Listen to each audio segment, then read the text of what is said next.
Have a few minutes? You won't believe what you can do with it. Open a Regions checking account online in as little as 5 minutes. Then enjoy award-winning service and banking tools and tech that help you live in the moment. Learn more at regions.com/live in the moment. Regions Bank, member FDIC. Broadcasting live from the Subaru of Gwinnett studio inside the Sonesta Gwinnett Place Atlanta Hotel. It's time for Gwinnett Business Radio. Gwinnett Business Radio is presented by Regions Bank. Brave the beginning. Member FDIC. And hello again, everybody, and welcome to Gwinnett Business Radio, broadcasting live, as usual, from the Subaru of Gwinnett studio in the Sonesta Gwinnett Place Atlanta Hotel. Mike Salmon here alongside Steve and Julian, and I giggle because, Steven, you had a little smirk on your face. I'm just sitting over there with your little Starbucks. Yeah, my venti Americano, hot with honey blend added. Thank Very you. Mine's nice. Delicious. Oh, wait, I don't have one. Yeah, well, you didn't ask for one, and you don't drink coffee, to my knowledge. Welcome to Musical Chairs edition of Gwinnett Business Radio on Business RadioX. We put Harper back in the producery seat. I'm so excited. Why am I standing, though? I thought if I was standing, I'd have to leave. But we had to get the old band back together, so you and I are together because, you know. It's been a while, Mike. Yeah, you and Harper have been doing a lot of shows together. And I have thoroughly enjoyed working with Harper. That's not what you told me. Oh, I'm sorry. When I brought you the Starbucks that you don't have. No, I have thoroughly enjoyed it. And then when you came in this morning, you said, "Hey, let's do the show together." And you said, you can host. I was like, oh, no. Because this is what I really enjoy when I get to do the show with you is you host. You run the ship. I just get to stand here and be annoying. Reunited. It feels so good. Oh, great job. You're Peaches. I'm Herb. All right. Love. It's what makes a Subaru a Subaru. Enjoy big savings and a hassle-free experience at Subaru of Gwinnett, where people sell cars. Visit SubaruofGwinnett.com and join their family today, or come on in and see the difference. If you're already a Subaruist, then check out their Facebook page for the latest news, offers, and community events. I've been called Herb Tarlick, but never Peaches. So. Well, our guest today, we have fun and we joke, but today we've got actually a serious topic. Very serious topic, and I'm excited to talk about this on our air. Lynda Lee Smith is joining us. She's with Saprea. She's the Chief Development Officer. And Lynda, welcome to the program. Thank you. It's a pleasure to be here.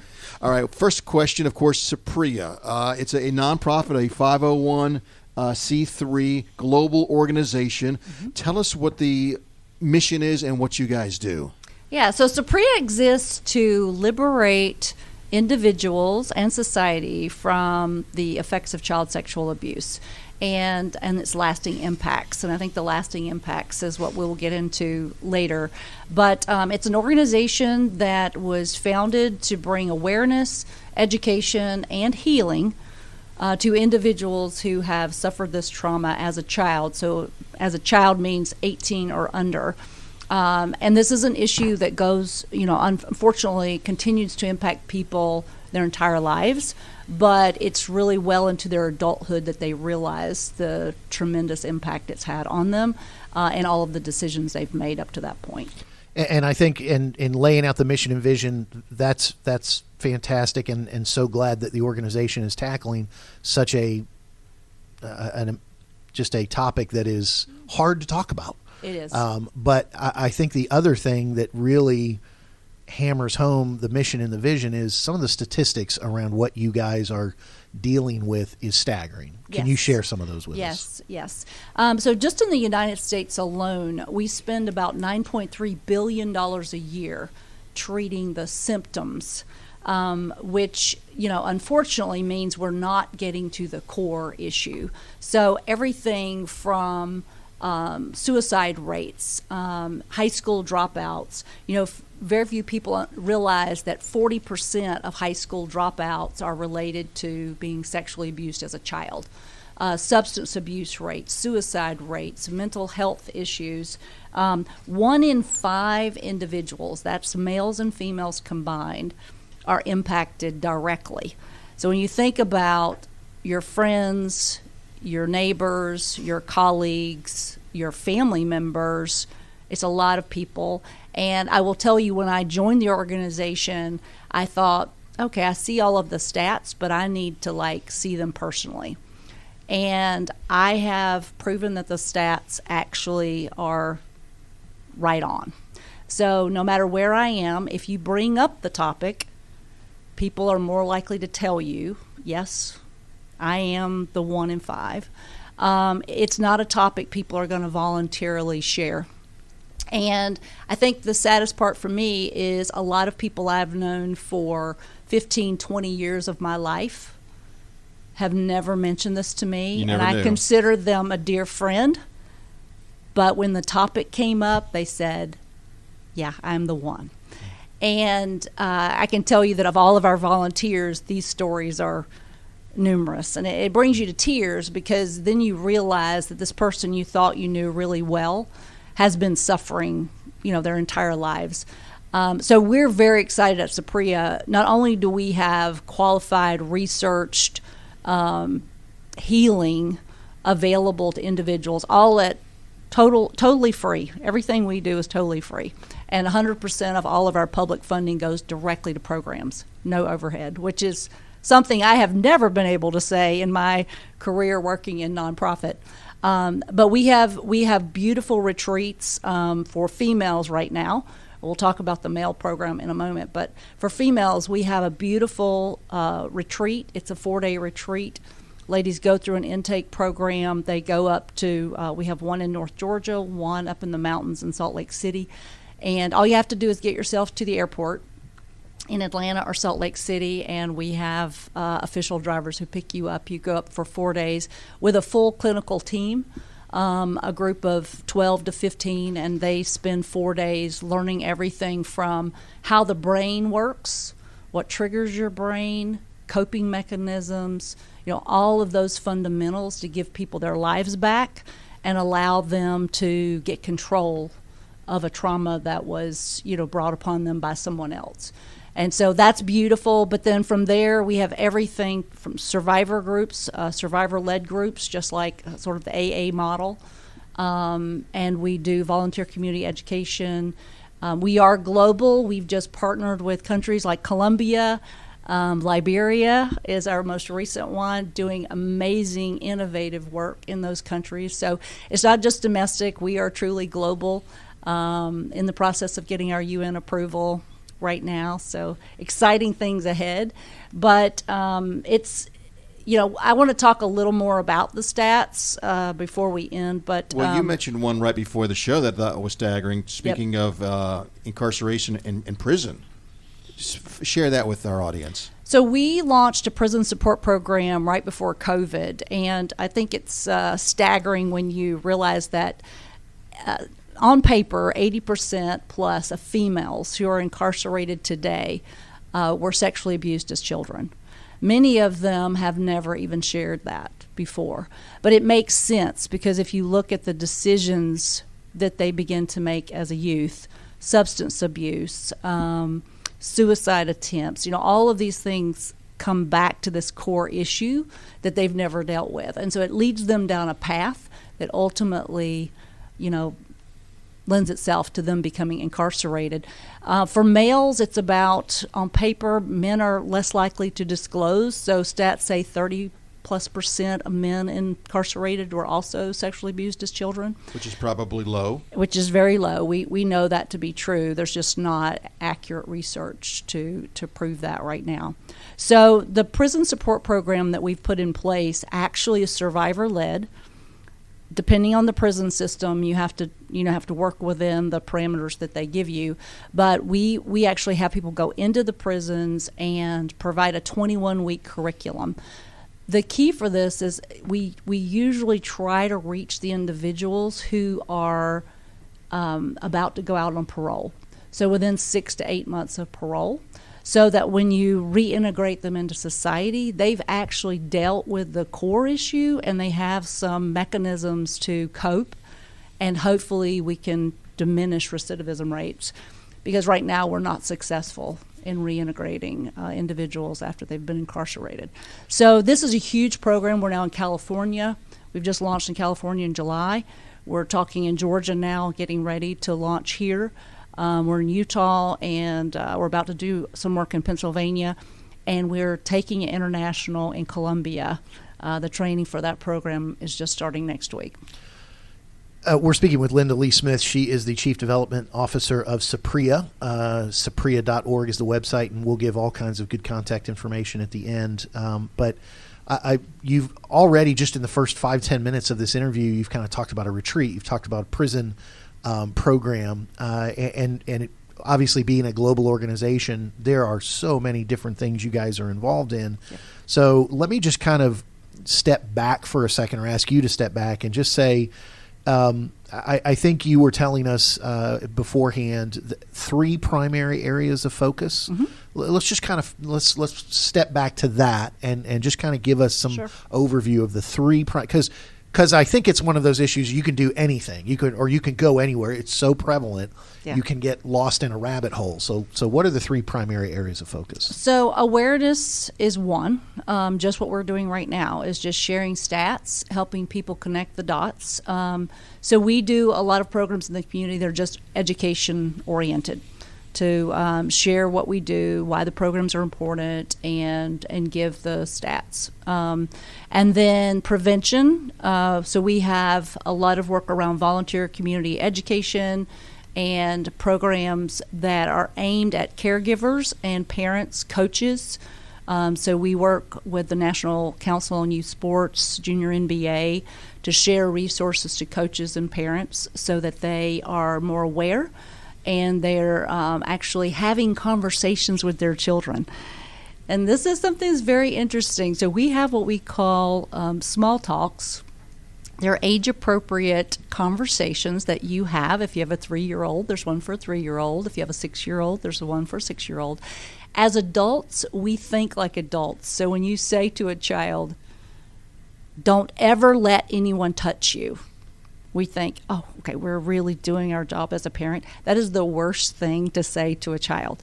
Because if something actually happens, they feel like they have done something wrong, like they have done something wrong. So now there's this guilt and there's this lack of interest in sharing with their parent. What should that message be? So what the message should be is to empower your child to understand that they have the right to protect their space. So by taking the approach of empowering, say, this is your space around your body, and you are the decision maker of who invades your space. And if anyone ever invades your space that you don't want to, you let me know immediately. Now, as an adult, we'd say, okay, I'm saying the same thing. No, you didn't say the same thing. So it's little fundamental things like that that really helps parents and coaches to help empower children. And you think about, they take that with them the rest of their life, because you think about bullying. You think about other issues that are involve the physical body. You're teaching them from a small age that they have the power to protect that space. So it's really something that builds confidence and really helps them, throughout their life. So it's little things like that, and you can find all those things on our website at Saprea.org. They're completely free, along with probably 60 or 70 other free links to everything from, well-being, mental well-being and coping and learning how the brain works. All those things are free on our website. And then you get to the healing. So the healing programs, so you've got awareness, prevention, and then healing. So the healing programs are where the organization has really made huge investment, researched, qualified curriculum, and an entire clinical team of PhDs who have really piloted and perfected this to the point that our last research, third-party research company gave us, we got a 98 net promoter score. So if you work with research, a 98 net promoter score is almost unheard of. As a matter of fact, they came back to us and said, we've never had anyone to get a 98 net promoter score. So that's just proof that the work has been done and validated, and we know that our retreat work is productive and that people get meaningful help from it. So beyond that, it's the support groups. So support groups are really, they serve multiple purposes. You could start a support group anywhere. They're completely survivor-led, 21-week curriculum that is beautifully written, kind of like the AA model. So you could have those at a church, you could have them anywhere in a community. But what's really important is as our retreat attendees come out, part of their continuing healing is to join a support group. So a lot of them will stay with the group that they were with at retreat, or they'll come back to their community and start their own. So those are something that are completely volunteer driven. And then, that's also the same program that we've taken into the prisons and just modified it slightly to serve the prison population as well. All right, Lynda, the organization is Supriya, and you mentioned that you guys are now expanding into the state of Georgia. Yes. The way we got connected is our cohort, Harper LaBelle, met some of your folks at a Gwinnett networking event with the Gwinnett Chamber. Yes. What is the purpose of having some of your folks integrate with the business world now? Because you're on Business RadioX. Our listeners are business owners, entrepreneurs, business leaders. What is it? What is the goal? What is the mission? What are you trying to do by now trying to penetrate the business community? Yeah, well, so we actually I have an entire team. I'm very fortunate that I have some great experts on my team. We're building support not only domestically but internationally. We have a huge gala, for example, coming up that's going to be at the infamous Atlanta Braves Stadium on February 18th. So sponsorship opportunities are available today for that. So a lot of my staff are talking about, some of those events that help elevate awareness and offer opportunities. A lot of people don't know these resources exist. And with 1 in 5, you're talking about a huge population that are impacted, and many of them have never sought out help. So just us reaching the employee base, because if you look at a company, I was talking with a Fortune 100 company last week with over 70,000 employees around the world. I'm like, do the math. 20% of your employees are impacted. So that's impacting your productivity, that's impacting your attendance, that's impacting your mental health and well-being of your company. So this isn't just a general society issue. It comes into every aspect of our life. As a matter of fact, we just did a big sort of alignment with the social determinants of health 2030, and from economic stability, education, health, environment, neighborhood and environment, social and community context, we hit every single one of those sectors. So I think that's the critical piece, is when you look at 1 in 5 individuals suffering from this trauma, it's impacting every single aspect of our society, including the corporate world and your employees, your families, your neighborhoods. Well, and the other thing that I was thinking is, this is an organization that isn't setting up its own infrastructure and saying everybody has to come to us. So, for example, a lot of your educational resources, you were talking about how you offer those resources for free to already existing community organizations to do a teaching or to do a session on this topic. I would imagine in the business world, an HR department can incorporate your materials at no cost.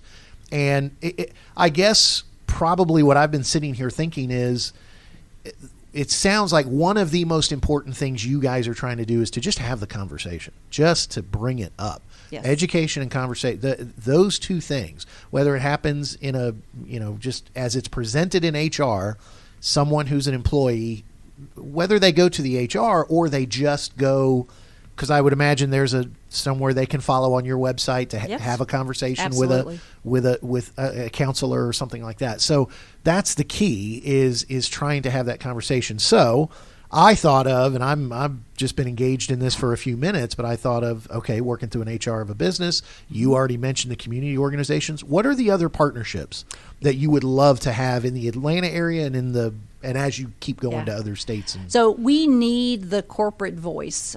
We need our organizational partners as well. So I think I mentioned we're already partnered with organizations like National Council on Youth Sports. We're working with Junior MBA. We've just partnered with an organization in Colombia that's going to bring the prison program into their country. We're working in Liberia. Probably a lot of listeners don't know a lot about Liberia, but Liberia is a war-torn country that basically the entire society is suffering from PTSD. They have a lot of challenges to overcome. And so we're working at the government level on some really innovative work to bring awareness and education just to the general society, and then to move towards the healing. One of the key areas I'm excited about that I haven't mentioned yet is we launched an online healing webinar in March. So no longer is geography an issue. Like our retreats, you have to at least get yourself. Right now we have 2. We're working on a 3rd that will probably come about in the next 2 to 3 years internationally. But in the meantime, we have an online healing webinar that's 4 hours, and it basically captures all of the essence of the 4-day retreat. But now you can do that right from the comfort of your own home. And you still go through an intake program. You're still in a group setting, so you do group chats. This is how we are expanding across the country and around the world to be able to reach people no matter where they are. In the topic of healing, you talked about, and you talked about this in the prison system, you talked about survivor support groups. How do those get started? You talked about that you go to a retreat and sometimes they'll stay with the group that they were with at the retreat. But is that another kind of beyond partnering with community and businesses? Is this, talk about the support groups. How do those get started? How do you guys support them through your organization? So the support groups are completely volunteer led, but they are survivor led. So any survivor can just contact us through Saprea.org. Let us know they have an interest in starting a support group, and they will get complete training. It is a 21-week curriculum already spelled out. They literally read the curriculum, but it is so well done and so impactful. And this is firsthand information I've received from people who attend those groups. So we train them on how to do that. And then they go and just, they decide where they want to have it, what the frequency is, all of that. And anyone can do that that's a survivor. I think also, for the metro Atlanta area, unfortunately, we do have the highest rate of sex trafficking here. And a lot of companies are focused on resolving that issue and really getting a handle on it. I think what's interesting is I was on a UN panel just a few weeks ago, sponsored by Accenture, and we were talking about human trafficking and refugees. 87% of individuals who are sex trafficked were previously sexually abused as children. 87%. That is undeniable. So while we're looking at the sex trafficking issue, this is what I find a lot, is people don't connect the dots back to another core issue. It's kind of like the $9.3 billion we're spending on, symptoms of this issue, but we're not getting at the core of the issue. We're not really raising awareness. And again, it's because it's a sensitive topic. People are like, some people shut down, when you start to talk about this topic. It's like, but we need to talk about this topic because it's at the core of so many of our other issues, and we're never going to resolve those if we don't deal with this issue. And hopefully folks that are maybe hearing this interview will realize it's okay to tell someone close to you what's going on. Let's connect the dots a little bit, Lynda, because before we went on the air, you were telling us you're from the Waycross, Georgia area. You were down there. Was it with the Chamber or the Convention and Visitors Bureau or somebody like that? So I started my career. I want to connect the dots between there and how you got to Supriya. Absolutely. So I grew up on a farm, dirt roads in southeast Georgia in Brantley County. Wasn't that true for everybody in South Georgia? Not everybody. Okay. Some of my friends had paved roads. Some people had paved roads. Yeah, those just kidding, South Georgia. Yeah, those were the privileged folks. Hey, don't knock my roots here. So, yes, I grew up on dirt roads on a farm that's been in my family for 150 years, and my dad's still there today.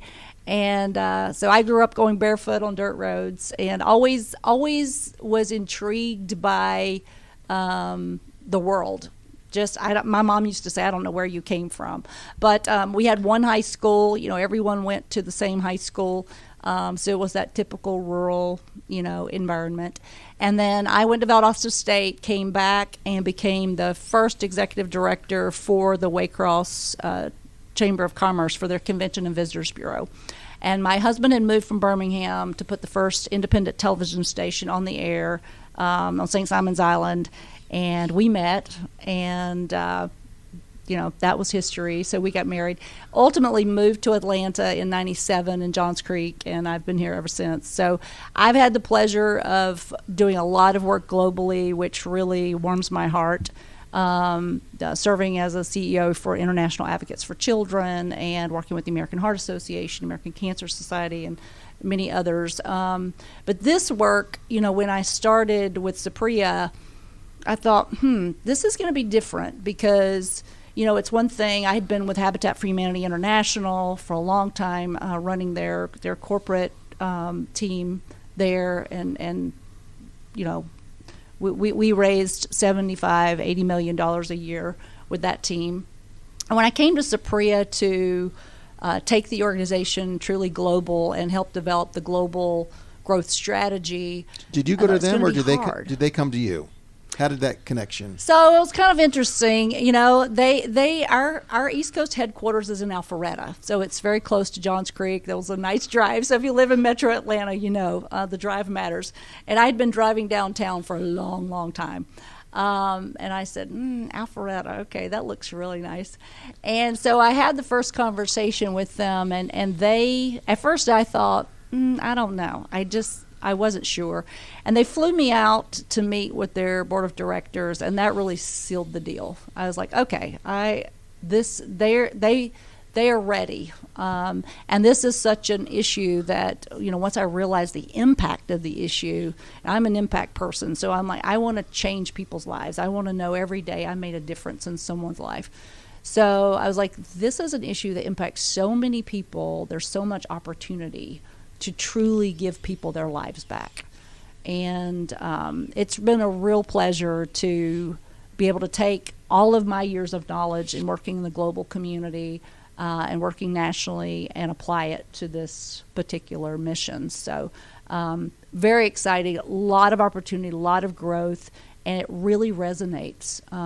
It's resonating with companies, it's resonating with organizations. So it's a huge topic, but it's something that even at the United Nations level, the World Health Organization, everybody's focused on some aspect of it. I consider myself to be a dot connector. So I bring people together and get them all talking, and that's what we're doing. We're connecting the dots to all these like sex trafficking and human trafficking and all of the other bigger topics that get the most focus. We're bringing people back to say, okay, why don't we start with this core issue, and then we can impact all these other bigger issues. And you said Saprea has only been in existence for 8 years, and yet look at the impact they've already had. Some of that certainly because of your efforts as Chief Development Officer. I was going to ask, Saprea is spelled S-A-P-R-E-A, so saprea.org. Again, at the end, we'll give the information. But is there significance to the word Saprea? There's not. Wow. There's not. Actually, our founder, I give so much credit to the founders of the organization. They had such vision, and they were willing to make the investment up front in a nonprofit organization to do the research, to build the programs first. That is a rare thing. Most nonprofits start organically. They have to go keep the lights on, right? So they have to go raise money. So they spend usually the first 10 years just trying to get operationally successful. Then they really start building the programs. We were just the opposite. The founders said, nope, I'm going to invest up front. We're going to build it. We're going to prove that it works. Then we're going to take it out to the masses. So when I said earlier, it's an 8-year-old organization that looks like more of a 20-year-old organization, that's why, because they made that investment up front. And so our programs are solid. Doesn't mean we won't keep building them, keep improving, piloting new things, but we have sound programs that now we just want to take them to the world and make a difference. So in other words, they not only did they put it into the research, they didn't even really do a ton of branding, because Saprea isn't anything catchy or pithy about it. It's just there. Yep. And then you get on the website and you meet people who are with the organization, and you go, oh, that's where the real value is. We're like, it's like Nike. Like, what does Nike mean? And people ask a lot, like, is it an acronym? And there was a lot of thought about, do we want to make it an acronym? Do we not? And, when you're working globally, you have to think about how things translate. So I'll never forget when I was CEO at a large organization, our name had already been created and it didn't translate properly. So when I would go into Latin America and South America, they'd be like, but that means something else. And I'd be like, no, I know, but it really doesn't. But it's hard to tell people it doesn't when in their language it does. So we put a lot of thought into does this translate properly? And so the good thing is across the world, all of our work is in 4 languages, by the way, French, English, German, and Spanish. So, if you go on our website, you can flip language to any of those, and all of our resources are in 4 languages. So we really put a lot of thought into that. And we just decided, you know what, it's a beautiful Supriya. It kind of rolls off the tongue, and no matter what language you're speaking in, it works, and it doesn't have an alternative meaning. So that was really the key. All right, well, Lynda, as we have to wrap up here, we've mentioned the website, saprea.org, SAPREA. What will people find on the website, and are there any other places you'd like people to go to find out more about the organization or if they need help? Yeah, so go to the website is the key. You can find our access to our intake services for the retreats, for online healing webinar, all of that's there. I do want to end by saying, if anyone's interested in the 2023 Saprea International Gala being hosted by Atlanta Braves on February 18th, we have just opened up sponsorships literally this week. They will sell out fast. We only have 350 seat capacity, and it is international, so we will roll out to the international community soon. So if anyone's interested, contact me. I'm sure we can. Lynda Lee Smith is my name, but my email is lsmith@saprea.org. You can email me lsmith@saprea.org if you're interested in getting more information about that. And I will leave with our next big focus is our mail services program. So we have put together a strong mail services task force. We're about to start looking for the funding to get that program researched and up and running as well, because there's a huge need for it. And we're really excited about that next chapter.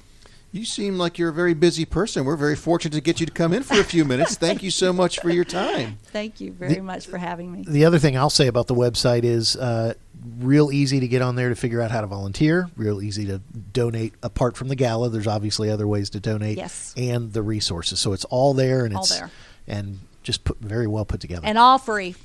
Literally, there's, I'm probably understating, but there's at least 60 free links to resources that you can just access on your own. Yeah. Beautiful videos. We have an award-winning video team. They do amazing work. So all the videos, everything is well done. Follow us on social media. We're really growing the social media audience and just getting the word out. Yeah. Well, typically we talk to business leaders on the show, but today we were able to really talk about a more serious topic. And Lynda, thank you for representing Supriya so well and sharing the words and the mission. And we appreciate your time. And again, we're encouraging all our listeners to check it out, saprea.org, for more information. Thanks, Lynda. Thank you so much. And Mike, speaking of those great businesses, there's one that helps put this show on the air, and that's Regions Bank. We all know keeping your company's financial future on track means having the right resources to support your growth. Regions Commercial Banking offers you lending capabilities and strategic solutions tailored to your needs, and you'll work with a team of experienced bankers here in Gwinnett. Discover steps to take that can help move you closer to your business goals. Regions is here to help. To learn more, visit regions.com/commercial-banking. Regions Bank. Member FDIC. Speaking of great businesses, I think you have Mike ringing his own bell. Don't you have another wonderful business that you want to make sure we spend a little time talking about? Business RadioX? Well, of course that. Okay. Well, I thought there was another one. No, I did that at the beginning of the show. No, you did. Subaru of Gwinnett. Dang it. See, I'm out of practice. After I mentioned the peaches and herb. Yeah. Did you do Subaru? I went right into Subaru. Oh, and that's when I was thinking, because all I was thinking was Herb Tarlick. So that's my fault. My bad. So, Subaru of Gwinnett, of course. We can't do this without them as well. Les Nessman would not have made that mistake. We're going to say our goodbyes. Remember to follow us at Gwinnett Business Radio X on all of the social media platforms. And, of course, all of our shows are available anytime, 24/7 on the website, businessradiox.com. Select the Gwinnett studio or about 16 or 20 podcast platforms, iTunes, iHeartRadio, Spotify. It's all out there. Thank you, Stephen, for your time today. Tune Great in to see next you. week. We'll have different Strokes references or Facts of Life. Or Thank you, Harper LaBelle, for producing, and we'll see you next time here on Peaches and Herb, Business Radio X. Reunited.